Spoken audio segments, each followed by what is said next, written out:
La vache, ça grimpe. Il y en a encore pour combien de temps? Ah, de bonnes heures, mais tu verras, c'est régulier la montée. Et je comprends pourquoi les gens, quand ils manifestent, ils vont plutôt dans la rue. Hein.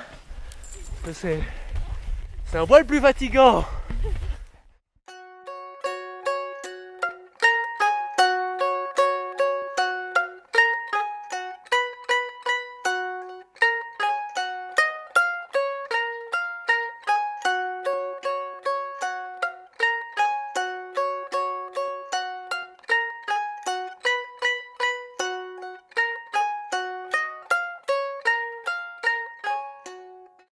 Alors on vient de monter pendant 2 heures, 2 heures et demie, faire 1000 mètres de dénivelé pour se retrouver au sommet de la tête de Fouron.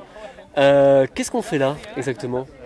Eh bien, écoute, on est en train de se battre contre l'implantation de 2 lignes à 225 000 volts par RTE qui veut nous imposer ça dans la vallée. Donc entre Gap et Briançon, il y aurait deux lignes jusqu'à Chorges, une ligne jusqu'à Briançon. Donc 225 000 volts, c'est des grands pylônes. Ça représente une vingtaine de mètres de haut, 40 mètres de déforestation en largeur. Et donc ce projet a été proposé par RTE en 2008. Et depuis, on essaye de se battre contre ça et de proposer autre chose, une autre voie. Pourquoi manifester en haut de la montagne plutôt que dans la rue? Parce que dans la rue, on l'a déjà fait. On l'a déjà fait plusieurs fois à l'Argentière, à Gréoux, à Gap. Donc on voulait aussi sensibiliser un nouveau public, éventuellement mobiliser des gens pas forcément politisés, plutôt pratiquants de montagne. On voulait surtout donner idée aussi à d'autres pratiquants de la montagne qui seront touchés par ces lignes, à savoir parapente notamment, escalade aussi, et d'autres, plein d'autres qui peuvent se sentir touchés.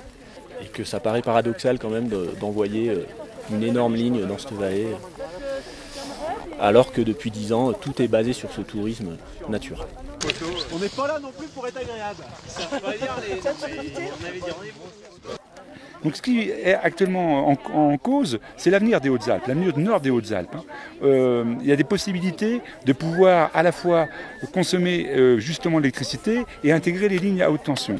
La raison pour laquelle c'est en aérien dans les Hautes-Alpes, c'est qu'on représente peu de personnes, il y a peu de densité, il y a peu de pouvoir politique derrière pour soutenir un autre projet de développement. Donc les nuisances provoquées par ces lignes à très haute tension, si elles se faisaient, elles sont bien au-delà du paysage, elles sont bien au-delà de la protection de l'environnement. C'est l'économie des Hautes-Alpes. Je cite Philippe Lamour, puisqu'on est juste en face de Queyras, ici, à la tête de Fouron, qui disait « Le capital économique des Hautes-Alpes, c'est son paysage ». Et là, on s'investit, on s'ingénie à détruire le paysage, alors qu'il y a des possibilités de faire autre chose et autrement. Donc les autres possibilités, c'est d'adapter la consommation sous forme de sobriété énergétique avec le potentiel de distribution d'électricité, et d'autre part, de concevoir un projet d'enfouissement qui puisse servir à autre chose. Et bien entendu que l'enfouissement ne sera pas là où nous sommes aujourd'hui à la tête de Fouron. Il se fera dans la vallée, le long des couloirs de nuisances existants, les routes nationales, la voie ferrée, le lac, et que sais-je.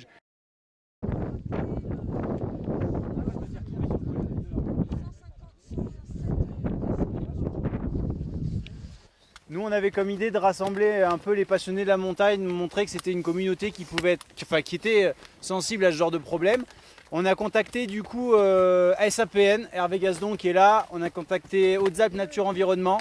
On a contacté aussi Mountain Wilderness, qu'on salue fortement. C'est quand même eux qui... L'ancien responsable de Mountain Wilderness. Ah ben voilà, bonjour. Qui quand même assure en fait tout l'événement, quoi. C'est carrément sous leur responsabilité qu'on est là. Donc sans eux, rien n'aurait été vraiment possible, en tout cas de façon beaucoup moins officielle. Et puis du coup, au nom de tout ce monde-là, je vous remercie infiniment de votre participation.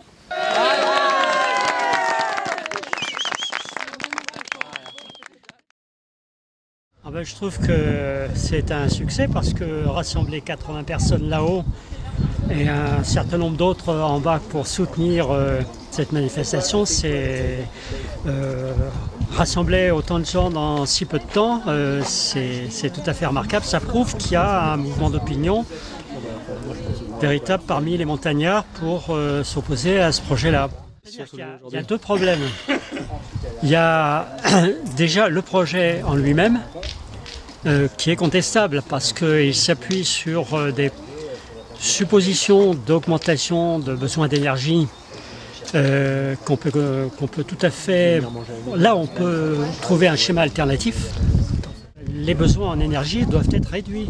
Et d'ailleurs, c'est complètement contradictoire ce projet avec la position du Conseil régional PACA qui veut réduire les besoins en énergie. Les lignes aériennes à très haute tension vont complètement à l'encontre d'un certain développement touristique qu'on peut appeler un développement doux qui est le propre des Hautes-Alpes.